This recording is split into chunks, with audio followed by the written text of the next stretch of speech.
Yeah. Okay. Next section, if you don't mind, let's just go right into the Lavalium and the segue at this point. We'll take a break here in just a little bit for the last few minutes of class. We have another thing that we want to do. But I do want to get this under our belts because it's important, it's testable, and it's actually simple. Very few things in chapter 7 am I going to say are simple. Most things in chapter 7 are going to take a little more time to learn than this. Classification of agency relationships. These are just definitions to you.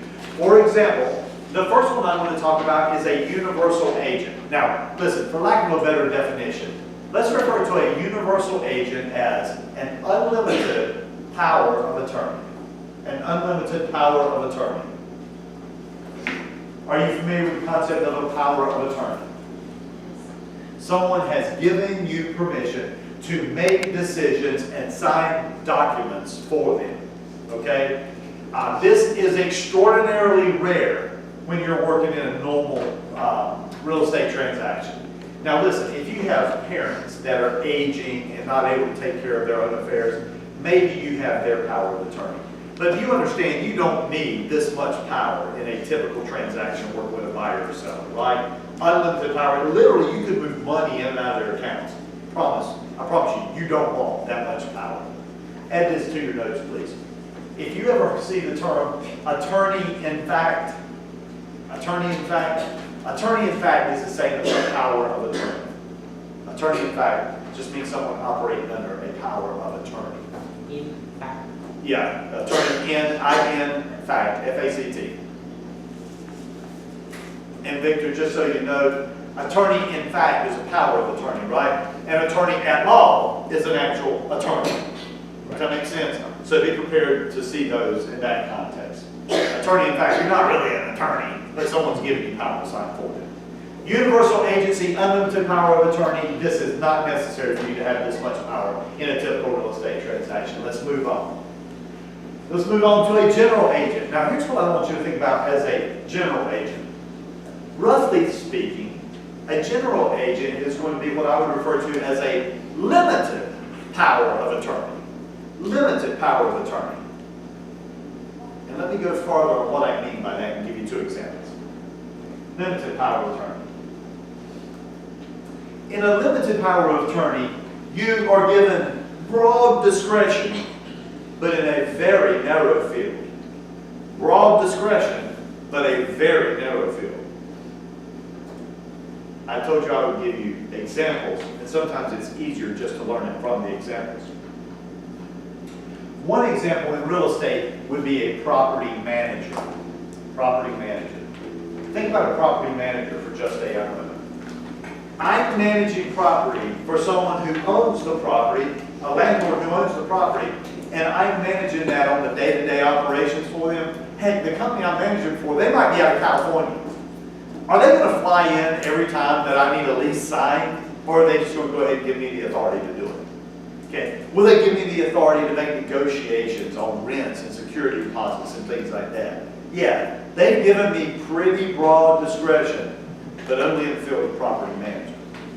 If they start making a lot of money on this property, and they have a lot of money sitting in my trust account, they have not given me the authority to say, with all that money, we could go out and buy another property. No. I don't have that kind of authority. All right? That would be investing their capital. That's not part of what they give. So general agency, think property manager. The other example I will give you is with your firm. When you go to work for a firm, you will sign an agency agreement with your firm. Does it make sense why? You're an agent of an agent. So you'll have an agency agreement with your firm. What do you suppose your agency agreement with your firm, let's assume it's a residential real estate firm, what do you think your agency agreement is going to look like? What are you going to be able to do for the firm? Can you go out and work with buyers? Can you go out and work with sellers? Can you market properties? Can you put up signs? Yeah, you can do all of these things that we refer to as general brokerage. Okay, broad discretion. You can sign agency agreements in the name of the firm. Every time you get a listing, you don't have to call a broker in charge and have them sign it. You can do it as a general agent of the firm. But when you come back to this office, it's not your job to run the office and hire and fire people. We'll take care of that. Okay? You're given broad discretion in the field of general brokerage. We'll take care of running the office. All right? General agency. And then finally, the last one is going to be special agent. Special agent. Actually, you can go around and tell people this. 009, licensed to sell real estate. Special agent. A special agent, you are hired, you are authorized to perform one well-defined task. Special agency, you have been hired to perform one well-defined task. And you have limited authority. Under special agency, are you given the authority to sign for your buyer or sign for your seller, binding them to a contract? You do not have that kind of authority under special agency, okay? So as a buyer's agent, what do you think your one well-defined task is? Help the buyer? Help the buyer find a house, right? If you're a listing agent, what do you think your one well-defined task is? I was trying to trick you into saying sell the house, and I got Melissa. You are never under an agreement to sell the house. You know why that's not the agreement? It's not your house, you can't sell it. It's not your house, you can't sell it. All you can do is bring buyers. And that's actually what the agreement says. The listing agreement says, I will use my expertise to bring buyers to the property. Only the seller can sell the house. This goes back again to knowing your agency agreement, said knowing when you earn your compensation. Do you realize that a listing agent could actually earn their compensation without the house ever selling? And picture this. I enter into a contract with the seller that says, I will bring you buyers. We're going to put the house on the market for $200,000. A buyer comes in and makes a $200,000 cash offer, no contingencies. Does the seller have to accept it? No. But have I earned my compensation? Yeah, I did what I said I was going to do in the contract. I've earned my compensation, whether you sell it or not. On my money. Okay? Now, granted, remember, a lot of this test type stuff. Don't worry about, golly, Chris, is that realistic in the field? Realistic doesn't come into the test. Okay? Special agent, one well-defined task. Please understand this concept of you absolutely are not given the authority to sign binding your client. Your buyer's out of town, when a really nice piece of property comes on the market that you know they're going to like, can you run down and enter into a contract for them? No, not under special agency you can't. If they were to give you some type of power of attorney, yeah, but not under special agency. Another thing that's interesting about our special agency is when that task is over, you no longer have a relationship with your client. For example, if you're working with the seller, let's talk about things that can happen. If you're a listing agent, what are two of the possible outcomes? You could do what? You could sell the house, you get paid, they get paid, you hug each other, you walk away, you never have to speak to each other again. Now, I know for the rest of your life that you're going to send them a magnet for their refrigerator that says, when you get ready to sell your house again, please call me. But they don't have to do it because the agency is open. What's another possibility that might happen when you list the house? It doesn't sell. You're going to find out in a little while that all agency agreements must have a start date and an end date. And when it ends, let's say it ends tonight at midnight. That's the way our agency agreements are written, is they end at midnight on whatever the last day is, okay? So anyway, I go to you and I say, can I relist the property? It expires tonight. And you say, well, Chris, you didn't sell it in 6 months. I don't have any confidence you're going to sell it in 12. No, I'm not going to enter into a new agency agreement. Does the seller have that authority? Can they fire me? Yes. They absolutely can. Has to have start date and end date. I can't be automatically renewable. So they fire me. Tomorrow, I am not their agent.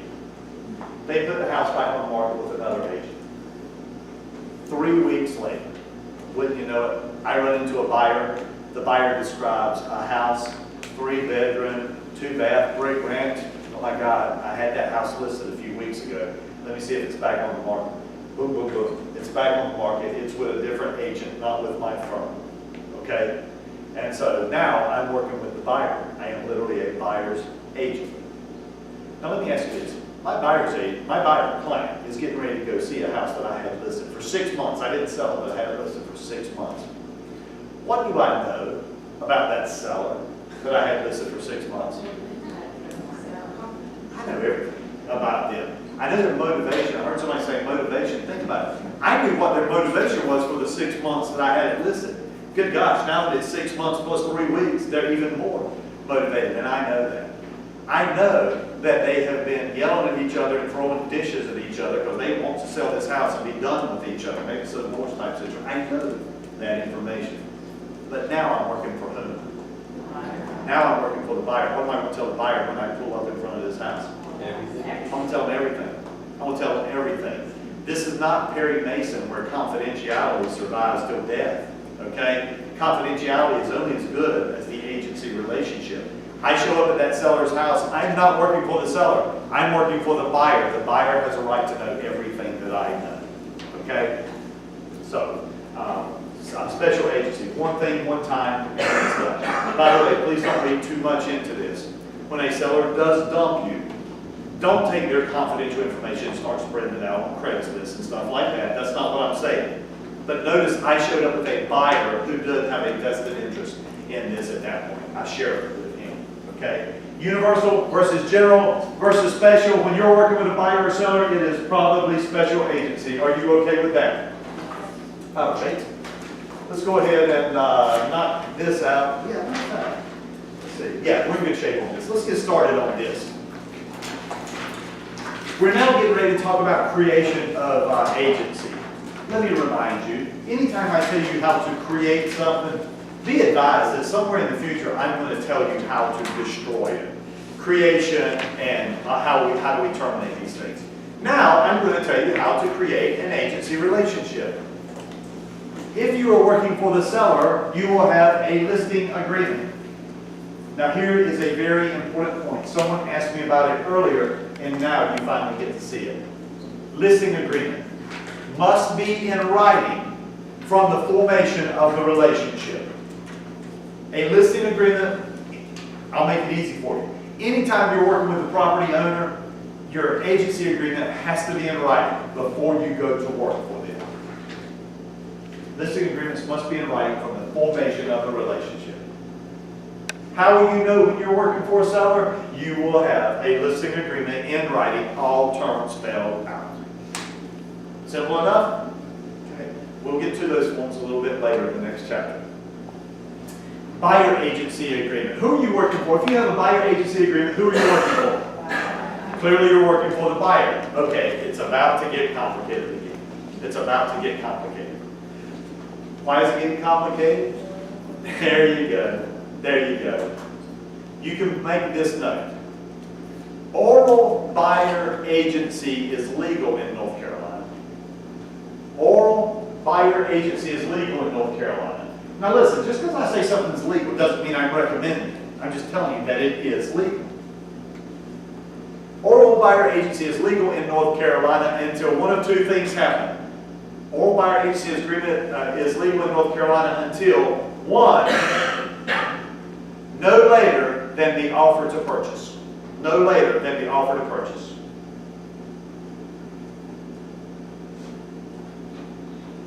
In other words, I can be in an oral relationship with you right up to the time it's time to make an offer. And then when you say, okay, I want to make an offer on that property, I have to say, stop. Let's enter into a written buyer agency agreement.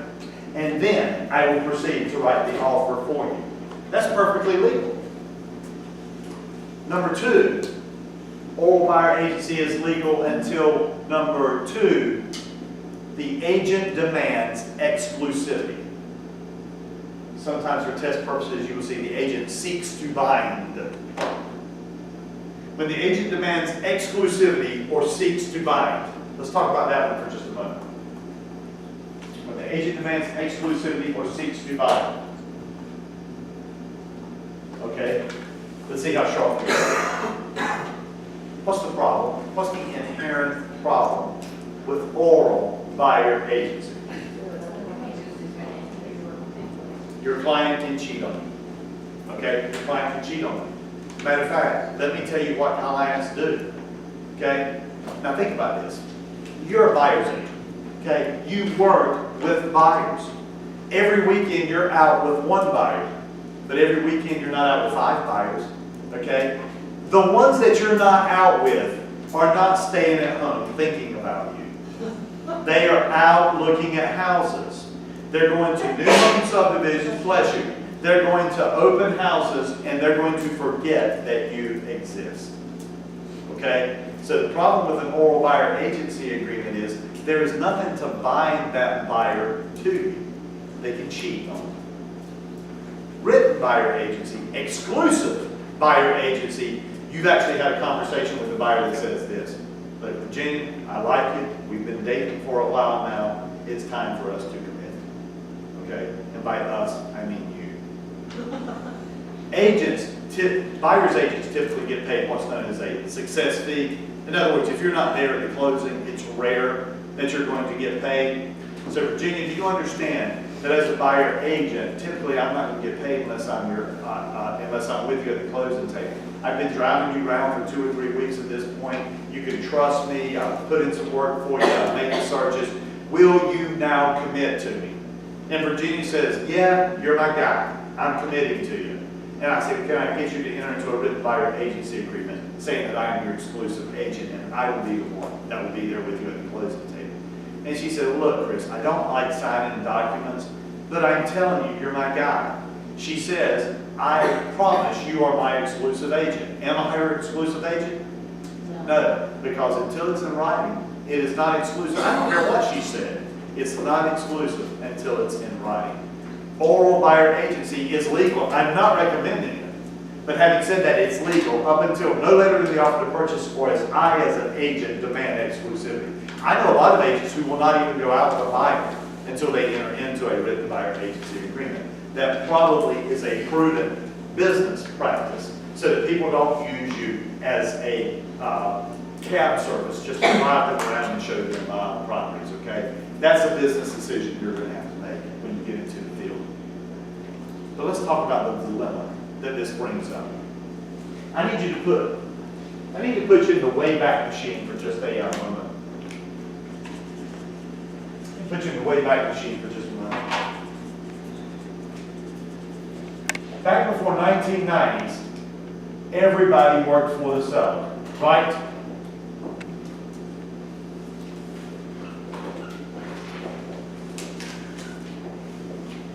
Everybody worked for the seller. Even the ones that were driving the buyers around worked for the seller. Do you remember this story? Okay. So here's what the problem is. In the 1990s, things changed. Now, buyers have an option that they can have a buyer's agent. And they're still getting paid by the seller. What does a buyer really have to lose? Nothing. Okay? Well, here's the problem. Where do sellers typically come from? I mean, sellers by definition are usually people in your hometown, right? Okay? And what I mean by that is they probably already know you or know of you. Maybe they already have the warm fuzzies for you, whatever. So the sellers, it's easy to get them in right. But where do buyers come from? They can come from anywhere. Buyers can come from anywhere. You may not have any type of relationship with a buyer.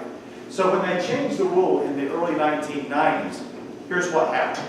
The Real Estate Commission said, yes, agents, you can now practice buyer agency. You can work with buyers, you can work for buyers, literally. But before you go to work for a buyer, literally before you open a door for a buyer, you have to have a written buyer agency agreement. Did you hear what I said? You have to have a what? Written buyer agency agreement. This is in the early 1990s. Well, let me tell you what was going on. This was new. It was novel. And so therefore agents weren't used to dealing with it. And so here's how this would go. Their clumsy attempt at getting agency in writing.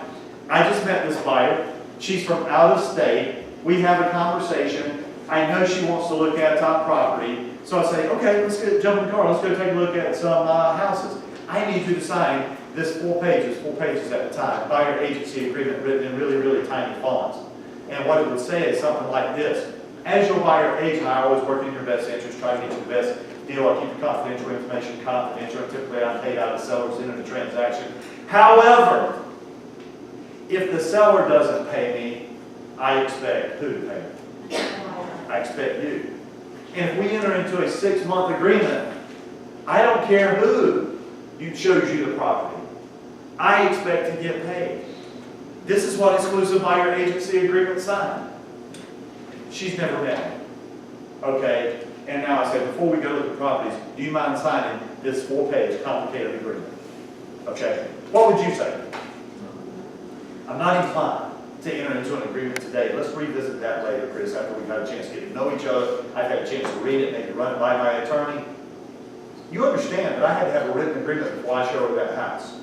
Do you know what agents were doing? They're saying, oh, okay, we'll worry about this later. And then they look around and make sure there's no one from the real estate commission around. And then they'd open up the door and show them the house. They were all breaking the rule. We were all breaking the rule. It's past the statute of limitations. I can admit to it now. We were all breaking the rule, right? So when everybody's breaking the rule, you can either arrest everybody or you could do what? Change the rule. You can change the rule. And that's what the Real Estate Commission did in the mid-90s. They changed the rule to allow what we call today an interim device known as the Working with Real Estate Agents brochure. So go ahead and write that down. We will spend a lot of time talking about the Working with Real Estate Agents brochure. Working with Real Estate Agents brochure. The sooner you get when you can abbreviate that, the WWREAB, you're going to save yourself a lot of writing, because I'm going to save a lot. I wish I got a nickel for every time I said the Working with Real Estate Agents brochure. I would be a rich man. Okay, so here's the deal. Do you know what you do today? I meet a buyer. And when I meet a buyer, it is my job, please write next to Working with a Real Estate Agents brochure, the concept of first substantial contact. First substantial contact. Don't try to abbreviate. Don't try to use a different word. First, what kind of contact? Substantial contact. At first substantial contact, I must disclose the way the agents work in North Carolina. And the Working with Real Estate Agents brochure allows me to have this conversation. It is a written version, it has multiple pages on it, and it describes the way that agents work in North Carolina. So today, here's what I do when I meet a buyer. Technically, I do this if I meet a buyer or a seller, or a for sale by owner for that matter. If it reaches a first substantial contact, then I go over the Working with Real Estate Agents brochures, and I describe the way that agents can work in North Carolina. Hey, Mr. Buyer, here's the deal. Until you pick me as your buyer's agent, you need to assume that I work for whom? The seller. However, in North Carolina, it is legal for me to work as a buyer's agent. And as your buyer's agent, I will always work in your best interest. I will try to get you the best terms in this negotiation. I will keep all of your confidential information, and typically I am paid out of the seller's end of the transaction. Now watch this. Buyer, can I be your agent under those terms? Say yes. She said yes. She said yes. I am her buyer agent. Okay? Being the salesperson that I am, I'm going to go for the close, and I'll say, could I get you to enter into a written buyer agency agreement? And she says, stop right there, buddy. I just met you. Okay? Let me think about this. Let's see how we work together. Then we'll revisit that. Am I her buyer's agent? Yes, under an oral capacity. I am an oral buyer's agent, right? Can I show her any property? And for right now, let's assume any property not listed by my firm, because I'm not ready to talk about dual agency yet. Okay? Can I show her any property not listed by my firm under this oral buyer agency agreement? Yes. We can see 50 properties for that matter. Okay? But if she gets ready to write an offer, what do I need to do? I need to have buyer agency reduced to writing, and then I can make the offer for her on the house or with her on the house. Okay? What was my point? Do you understand the rules of oral buyer agency? Do you understand that buyer agency will be in writing at some point? You can get it earlier, you can't get it later than the offer to purchase. Literally, if I asked her, when it's time to make an offer, if I said, could you put buyer agency to writing? If she refused to sign the buyer agency agreement, I could not even make the offer for her. Because at that point, I no longer have the agency capacity to make that offer for her. Okay? Yeah, go ahead, Ed. I wasn't very fast enough. You said that the WWREAB is at first substantial contact. go over, matter of fact, let's be specific about this. Let's be specific about this. This device, the Working with Real Estate Agents brochure, I'll show you a black and white version of it. You can actually buy color versions of it, trifolds. You can buy them at the realtor store. Oh gosh, I just let it slip. Did y'all know that? When you become realtors, you actually have your own store that you can shop at.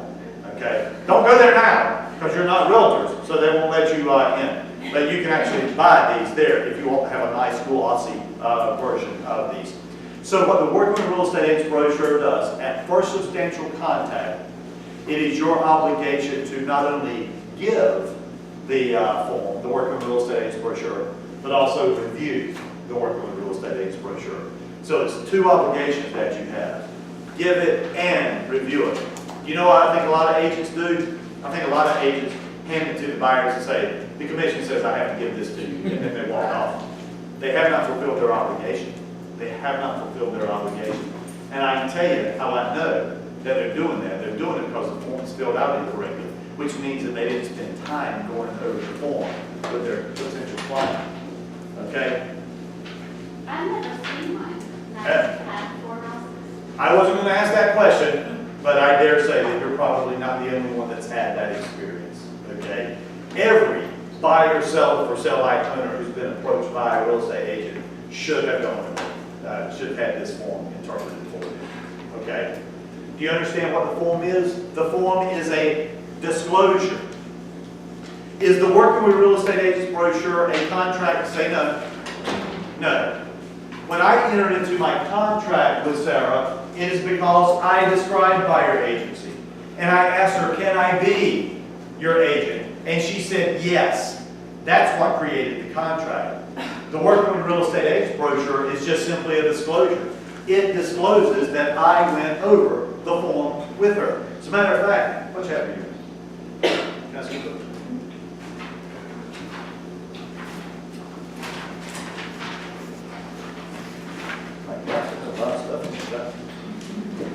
Look on page, what page is that? 169? Look on page 169. Look on page 169. You would most likely not be able to read most of this, but it's okay. The pages that follow, they actually write out the whole Working with Real Estate Agents brochure. But I'd like you to hold 169 sideways and look at the far right. When this is printed in a trifold, actually it's more than a trifold, but I don't know the other word for that. But so anyways, when it's folded up like that, you can see that back panel. Do you see what it says at the top right there, Working with Real Estate Agents brochure on the panel all the way to the right? What is the indication on there that this is not a contract? It actually says this is not a contract. Buyers signing this form is not them signing a contract. When they sign this form, do you know what they're actually signing? It's proof of receipt. It proves that I went over the form with them. You know, every once in a while I have an agent come back and say, I can't get to sign the Working Real Estate Agents brochure. And I would say, well, did you explain it to them? Yes, I did. Well, did they understand what they said? That they did. Then why wouldn't they sign it? All they're signing is acknowledging that you went over the form. Why would they not sign that? In all the years I've practiced, I've only had one guy that would not sign it, and he was a jerk. I'm sorry, did I say that out loud? I mean, stop right before that point. But he was. Here's the way it went. At the time that it happened, I was a sole proprietor. I was literally the only person in my firm. Barnett Realty had a big sign. It was just me. Okay? So anyway, I took a listing one time, and I had a rule. If it's my listing, I do not show it. I don't act as a dual agent on my own listings, okay? I just felt like it was not appropriate since I was the only one in the company. So a buyer approaches me on a sign call, okay? So he sees the sign, calls me up, I go and show him the property. We're there on the steps, on the front porch, making small talk. And finally, before he goes in that house, I want to discuss agency. So I whip out the Working with Real Estate Agents brochure, and I go over it, 3-part harmony, and then I say this, hey, buyer, I work for the seller. I just want you to understand, I work for the seller. You're unrepresented. If you would like to have an agent, that is okay, but I need you to understand, I work for the seller. Will you sign this form acknowledging that I told you that? And he said, no, I'm not gonna sign it. I said, all you're doing is signing that I went over this form with you. And he said, I don't sign anything on the first date. He didn't say that. I don't sign anything on the first date. Okay?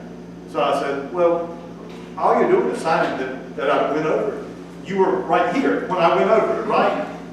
We're not making any progress. So finally, here's what I did. I wrote on the page, refuse to sign. And I said, can I get your initials? He said, no. I tell him, I'm not going to put my initials on anything either. So at this point, I'm ticked. And so I wrote on there, refuse to initial. And I said, can I get your thumbprint? He didn't think that was funny. He's a jerk. Okay, I was being a jerk back. But at that point, I showed him the house anyway. Do you know why I showed him the house? Who did I work for? I worked for the seller. I believed him to be well qualified based on the conversations we had and, you know, the way he carried himself, the car he drove, where he worked. Everything said that he was well qualified for this house.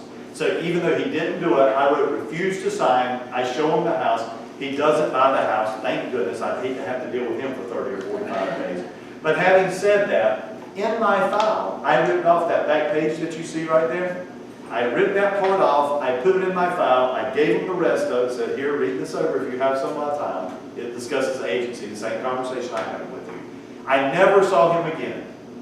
I had a file that had one document in it. It had that back panel right there, and it said refuse to sign. I had one document in that file, and I had to keep that file for, do you know how long?